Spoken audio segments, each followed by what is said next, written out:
Selamat sore, rekan-rekan semua. Sore ini saya ingin memberikan paparan singkat mengenai proyek kami, pembangunan infrastruktur untuk pengembangan sistem suplai air di Indonesia, di mana proyek ini kami berikan nama Air Akses dan Keadilan Sosial. Sebagai perkenalan, nama saya Erwin. Saya mahasiswa BINUS Online jurusan Business Management. Hal yang melatar belakangi proyek kami adalah yang pertama, tentunya seperti kita ketahui, negara kita adalah negara kepulauan yang di mana populasinya sekarang sudah mencapai lebih dari 270 juta. Dan populasi ini atau masyarakat Indonesia semuanya memiliki hak untuk mendapatkan sumber daya air yang setara. Namun apa yang kami tahu, apa yang kami pahami, ternyata infrastruktur sistem suplai air masih menunjukkan banyak tantangan, kekurangan seperti distribusi yang tidak merata, bahkan juga ada kerusakan jaringan dan juga rendahnya efisiensi pengelolaan sumber daya air. Banyak daerah-daerah, terutama daerah terpencil, yang masih bergantung pada sumber daya air, namun em, sumber daya air yang mereka miliki ini jauh dari kualitas yang memadai atau bahkan juga kuantitas yang sesuai diperlukan. Nah, situasi ini juga diperburuk dengan adanya perubahan iklim. Seringkali di daerah-daerah terpencil, pada saat kondisi kemarau, kekeringan sering terjadi. Dan ini juga diperburuk dengan kurangnya investasi dalam teknologi modern dan juga infrastruktur yang berkelanjutan.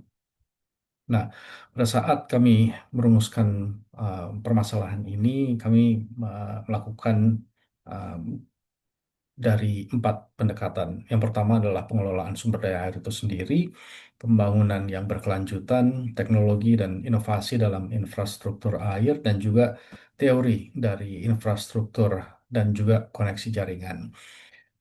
Dari sisi pengelolaan sumber daya air, um, ini harus memiliki perencanaan yang sangat baik, pengoperasian yang sangat efektif, efisien, dan juga pengendalian yang sangat baik. Dari sisi pembangunan berkelanjutan, kita melihat untuk memenuhi kebutuhan akan air bersih dengan pembangunan infrastruktur yang bisa mengadopsi teori ramah lingkungan saat ini dan juga efisiensi energi. Dari sisi teknologi dan inovasi, kami juga melihat em, teknologi hari ini juga dapat meningkatkan efisiensi dengan menggunakan sensor, IoT, filtrasi, bahkan juga disinfeksi. Dan sesuai dengan teorinya bahwa pembangunan infrastruktur dirancang dengan sistem yang terintegrasi untuk memastikan distribusi yang efisien dan juga berkelanjutan. Nah, pada saat kami melakukan survei atau identifikasi masalah, dan juga kami mencoba membangun solusinya, beberapa hal yang kami temukan pada saat kami mengunjungi Desa Waluya, di mana desa tersebut adalah em, area atau wilayah yang kami sepakati untuk bisa melakukan proyek ini. Desa Waluya tersebut mengalami krisis air, baik dari sisi kualitas dan juga dari sisi kuantitas sumber daya air. Terutama seperti di slide sebelumnya, saat musim kemarau seringkali terjadi kekeringan. Nah, temuan atau permasalahan yang kami lihat di sana sebagai akar masalah yang pertama adalah kualitas air Sungai Citarum yang sangat buruk, di mana memang wilayah Desa Waluya ini berdekatan dengan aliran Sungai Citarum dan em, titik dari sumber air itu banyak sekali dipengaruhi atas kualitas Sungai Citarum. Yang kedua adalah tidak tersedianya fasilitas pengelolaan air. Em, Titik atau sumber mata air di sana dikelola dengan sangat-sangat sederhana tanpa ada pengelolaan yang memang memadai. Yang berikutnya adalah tidak tersedia infrastruktur pendistribusian air yang terintegrasi. Nah, untuk itu kami coba untuk membangun solusi. Yang pertama adalah untuk menentukan titik sumber daya air baru yang juga harus dipastikan kualitasnya um, tidak terlalu terpengaruh dengan kualitas Sungai Citarum, karena Sungai Citarum sendiri kita memerlukan kerjasama dengan pemerintah yang lebih luas jangkauannya untuk bisa memperbaiki kualitas air sungai. Yang berikut adalah membuat fasilitas pengelolaan air dengan menggunakan filtrasi dan juga disinfeksi yang lebih baik untuk memastikan kualitas air lebih layak untuk digunakan oleh masyarakat luas. Dan yang terakhir adalah membuat saluran distribusi yang terintegrasi, dan kami juga mencoba untuk membangun dengan um,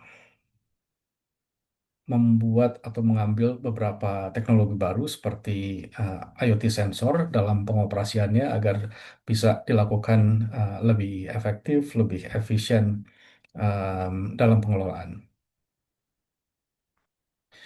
Nah, sebagai kesimpulan dan refleksi kami dari um, proyek ini adalah, pertama, di tahap awal kami tidak mengetahui bahwa Indonesia ternyata mempunyai masalah yang cukup besar ya dari pendistribusian atau bahkan pengelolaan air ya, sehingga em, dengan adanya proyek ini itu membuat wawasan kami lebih lebih paham tentang pentingnya infrastruktur hijau dalam penyediaan air bersih. Yang menariknya lagi adalah pada saat pelaksanaan proyek, kami merasakan bagaimana nilai-nilai Pancasila seperti yang kami pelajari itu ternyata juga terrefleksi selama kegiatan. Kita bisa lihat dari bagaimana caranya em, kita sama-sama gotong royong dengan em, masyarakat desa, dengan juga aparat desa, lalu juga dengan tujuan yang sama untuk bisa mencapai keadilan sosial, di mana hasil dari proyek ini bisa dirasakan oleh masyarakat luas. Kami dapat simpulkan bahwa permasalahan akses air bersih di Indonesia tidak hanya berkaitan dengan aspek teknis semata, tapi juga ini adalah isu sosial, lingkungan, dan pemerataan pembangunan. Demikian paparan singkat dari kami, semoga bermanfaat. Terima kasih.